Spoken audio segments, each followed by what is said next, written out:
It was a quiet evening in the quiet, suburban neighborhood of Willow Creek. The kind of place where everyone knows each other's name and the streets are lined with well-kept homes. It was the kind of place where everyone trusted their neighbors, until one day, that trust was put to the test. It all started with the sound of footsteps. A kid, no older than 12, was walking down the street, his hands shoved deep in his hoodie pockets.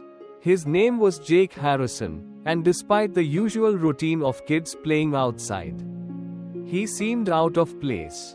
Maybe it was his body language, stiff and unsure, as if he didn't belong. Or maybe it was the package he was holding in his hands. Clearly a delivery that didn't look like it belonged to him. Officer Tom Richards had been on his evening patrol, making sure everything was calm in the neighborhood. Tom was new to Willow Creek, a recent transfer from a city precinct, but he had quickly become accustomed to the rhythm of the community. He liked the peace here. But sometimes, peace meant that things went unnoticed until it was too late. He pulled his car over to the curb when he saw Jake standing near the mailboxes, glancing over his shoulder nervously. Tom's instincts kicked in. In a neighborhood like this, package theft had been on the rise, and any suspicious activity needed to be checked. Tom rolled down the window. "Hey, kid, what are you doing here?" Jake jumped, startled by the voice. He turned around slowly, meeting Tom's gaze. "I live here," Jake said, his voice low and defensive. Tom raised an eyebrow. "Live here? Where's your house?" Jake hesitated for a moment, then pointed down the street. "It's right there, 233 Willow Drive." "That's strange," Tom replied, glancing at the street sign. "I've been patrolling these streets for weeks now, and I don't recall ever seeing you around. Let me see some ID." Jake froze. He didn't have any ID on him. He was just a kid. But he wasn't about to admit that to the officer. He shook his head and muttered, "I don't have one. I'm just a kid. I live with my dad." Tom wasn't convinced. He glanced at the package Jake was holding, a small brown box with a name scribbled on it. He stepped out of his patrol car, eyeing Jake suspiciously. "You sure about that? I think I see a thief who just stole a package from someone's mailbox." "What's in that box?" Jake's heart raced. "No, officer. This is for my dad. He's expecting it." Tom wasn't buying it. His suspicions grew. "I've seen you hanging around the neighborhood lately, and I haven't seen you once until now. This package looks like it was stolen. Where are you really from, kid?"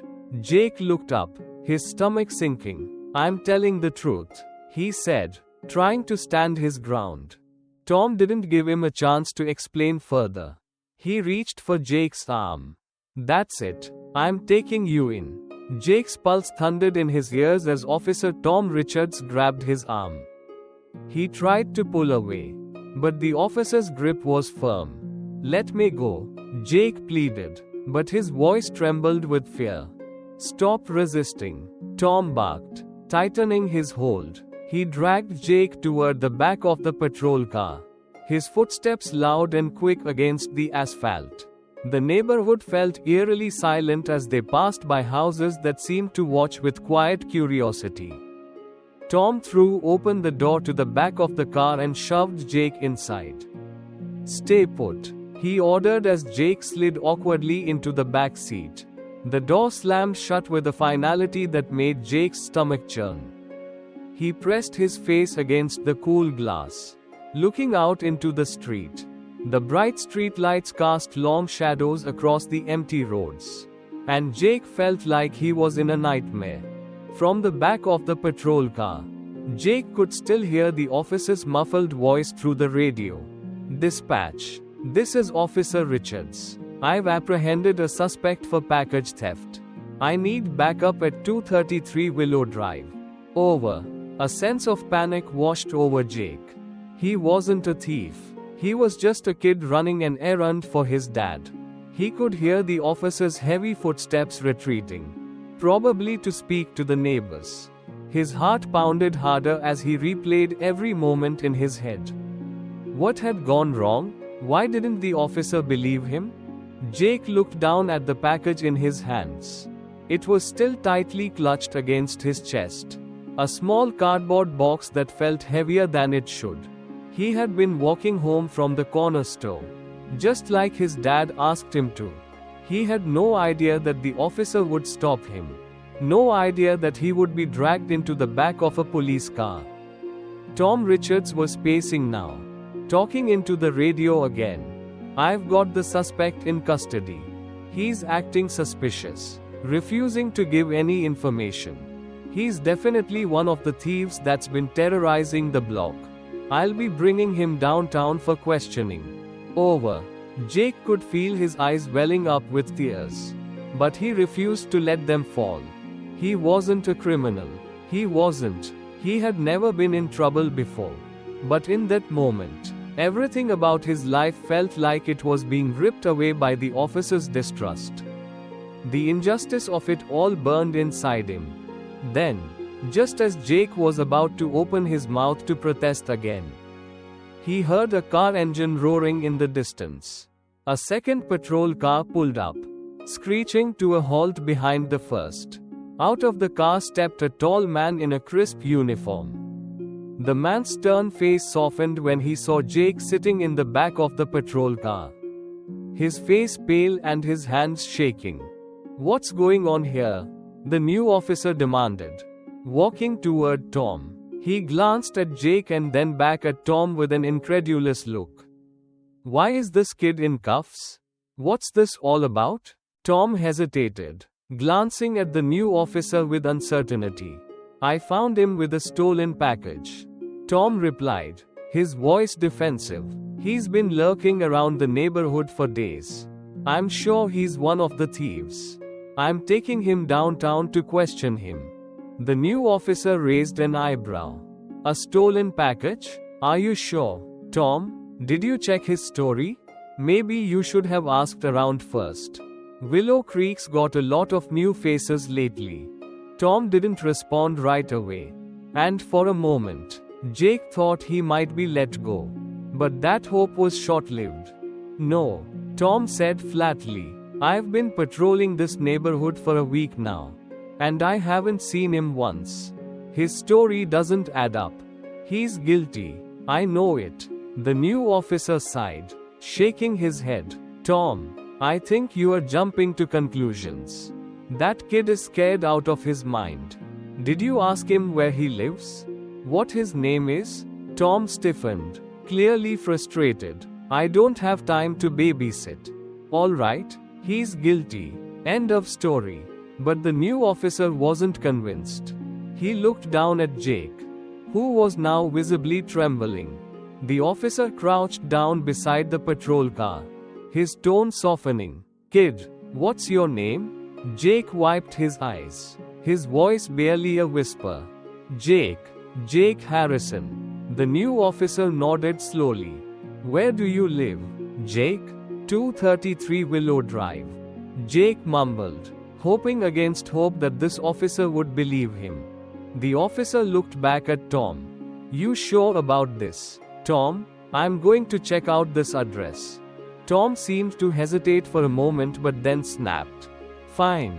You want to waste your time on this kid? Go ahead. I'll be waiting here." The new officer motioned for Jake to stay in the car and walked away toward the house at 233 Willow Drive. Jake watched him go, his heart sinking lower with every step the officer took. He could only pray that everything would be okay and that this nightmare would end soon. Jake sat in the back of the patrol car, his mind racing.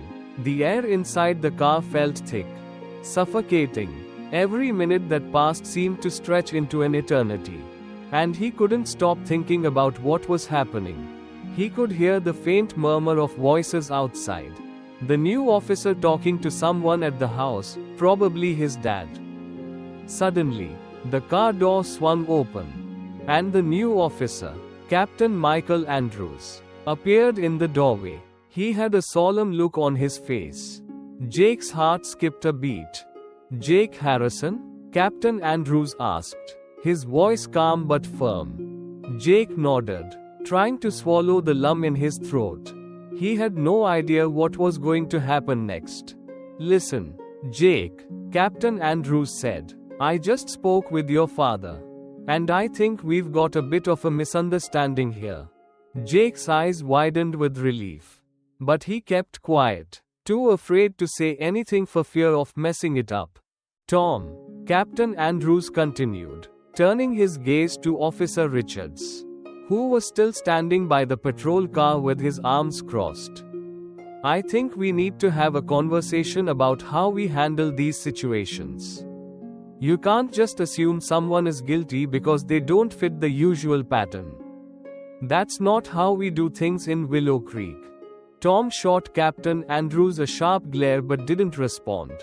He was obviously frustrated, but there was nothing more he could do. The evidence was stacking up against him, and he had been wrong. This wasn't just a case of a petty thief, this was a case of someone jumping to conclusions too quickly. Jake couldn't help but feel the tiniest bit of vindication. But at the same time, there was a bitter taste in his mouth. He had been treated like a criminal, and all he was doing was running an errand for his dad. He couldn't shake the feeling of injustice that hung in the air. "Let's get you out of here, Jake," Captain Andrews said, opening the door wide.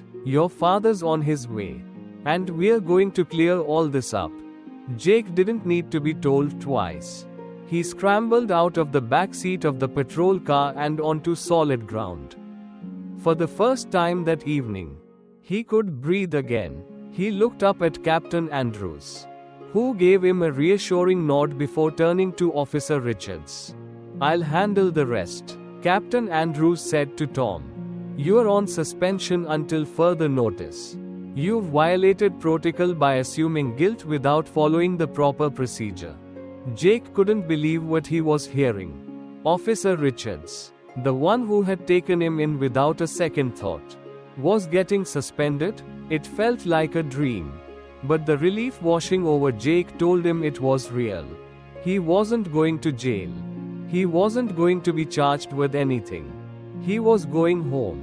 As Captain Andrews walked away to make the necessary calls, Jake noticed someone approaching him from the driveway. His dad, Steve Harrison, was hurrying toward him, his face a mixture of worry and relief. "Jake!" Steve shouted, his voice cracking. He reached out, pulling his son into a tight hug. "I'm so sorry this happened. Are you all right?" Jake didn't answer right away. His throat was tight, and he had to fight back the tears that threatened to spill. For a moment, he just stood there in his father's arms, letting the warmth of the embrace wash over him.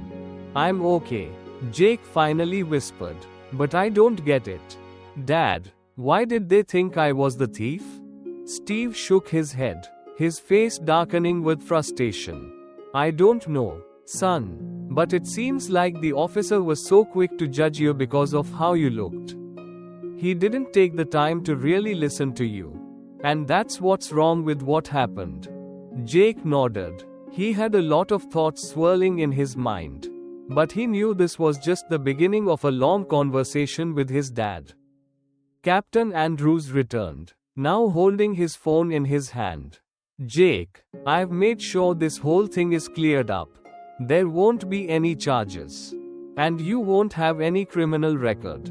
I'm really sorry this happened to you." Jake just nodded, still in shock. The officer who had nearly ruined his night was now apologizing. But somehow it didn't feel like enough. He still felt the sting of being wrongly accused.